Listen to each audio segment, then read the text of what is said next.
La deuxième question, c'est de savoir, avant de devenir pasteur, vous faisiez partie d'un gang appelé Flash Boy, engagé dans des activités illégales en Côte d'Ivoire. Donc, selon nos informations, votre surnom de général proviendrait de ce côté, parce que vous avez eu une notoriété justement dans ce gang de Flash Boy. Vous aviez une autorité. J'avais une autorité, mais on m'appelait El Pequeño. Dans les gangs, c'était mon nom, ça veut dire le petit. J'étais toujours le plus jeune, mais le plus teigneux, le plus intelligent, le plus stratège et le plus dangereux. Donc c'était El Pequeño. Général, c'est venu dans le monde évangélique. Voilà. À partir de, je pourrais le dire, 2011, c'est là qu'on m'a donné le grade de général. Justement, et tout de suite, je vais poser encore la deuxième question. Vous savez, c'est très important pour un homme comme vous, qui est beaucoup suivi et qui s'intéresse à la Guinée, mais c'est aussi bien que les Guinéens aussi sachent c'est qui exactement Makosso, pas que sur ce qu'on nous brandit sur les réseaux sociaux. C'est très important aussi de fouiller, d'aller de pourtour en contour. Donc justement, selon ma deuxième question ou ma troisième question, après plusieurs incidents, votre père aurait décidé de vous envoyer vivre chez votre oncle en Douci. Justement, c'était pour que vous puissiez quitter ce gang qu'on appelle Flash Boy. Dites-nous-en. Non, c'est pas chez mon oncle, ça dit toute la famille même a déménagé. C'est-à-dire mon père, tout le monde. Parce que mon grand frère qui était dans les braquages avait été emprisonné pendant 5 ans. Et mon père, lorsqu'il découvre que je suis en train de suivre le même chemin, il s'est dit...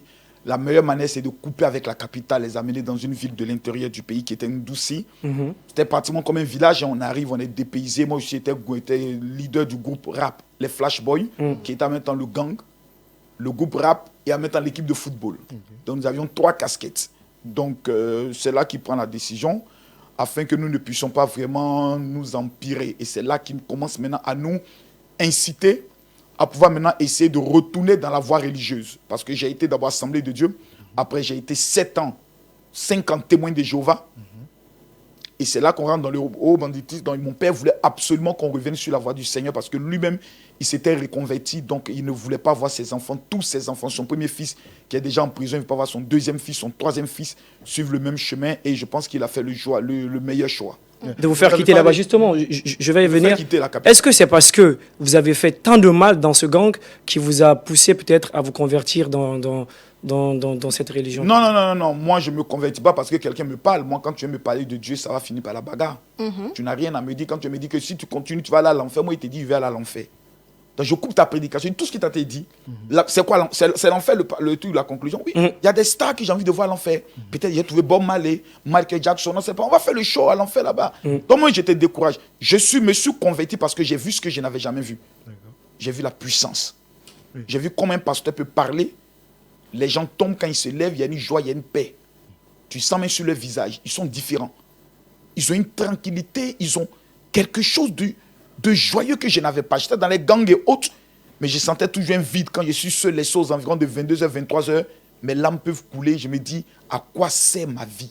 Et je découvre que je peux recevoir une puissance qui fait en sorte que quand tu pries pour les malades dans le milieu évangélique, les malades seront guéris. J'ai dit, mais j'abandonne tout. Moi, je me donne à ce Dieu-là. Parce qu'on ne m'avait jamais présenté ce côté, je peux le dire, de puissance de la religion. Même dans la religion musulmane, vous allez voir, il y a des personnes qui ont des dons. Et autres, chez les chrétiens, il y a ce qu'on appelle le mouvement charismatique de puissance. Et c'est ce qui m'a automatiquement impacté. Et pendant que j'ai demandé au pasteur comment faire pour avoir cette puissance, il m'a dit, il faut que tu changes de vie. Tu ne peux pas vivre dans le péché, dans la sexualité, dans le banditisme, et Dieu va t'utiliser. C'est là que j'ai dit, je fais le choix de changer. Et pendant le 3e jour du séminaire, pendant que mes larmes coulaient, il dit à tout le monde, cet enfant sera un homme mondialement connu et un puissant homme de Dieu. En 1997, août 97, c'est de là que tout part. Changement radical. J'arrive à Abidjan, je dissous le gang. Tous ceux qui ont refusé de me suivre sont tous morts, abattus par la police. Wow. D'accord. Vous parlez de gros banditisme qui a fait en sorte que toute la famille ait quitté Abidjan pour venir en Douci.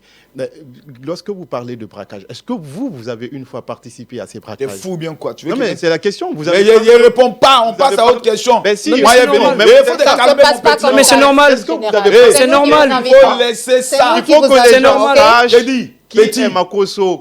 Attends, il y a te rendre un témoignage. Oui. Calme-toi. Il y a un gars un jour qui vient à l'église. Alléluia, amen, j'ai un témoignage à rendre. Moi, j'étais un bandit. Vous vous rappelez de tel endroit là? C'est nous qui avons braqué là-bas et autres. Il y a un policier qui était dans l'église. Ils l'ont menotté à la chair. Ils sont avec la vie. Champion, laisse ça. Tout mon passé, Jésus l'a nettoyé. Je suis devenu blanc comme neige. Oh, tu connais la loi. Tu as venu dire un petit délit que tu as fait, on dit, ok, bonjour Makoso. Sur la base de l'élément vidéo que vous avez, la justice aimerait vous entendre. Mon ami, j'étais dans les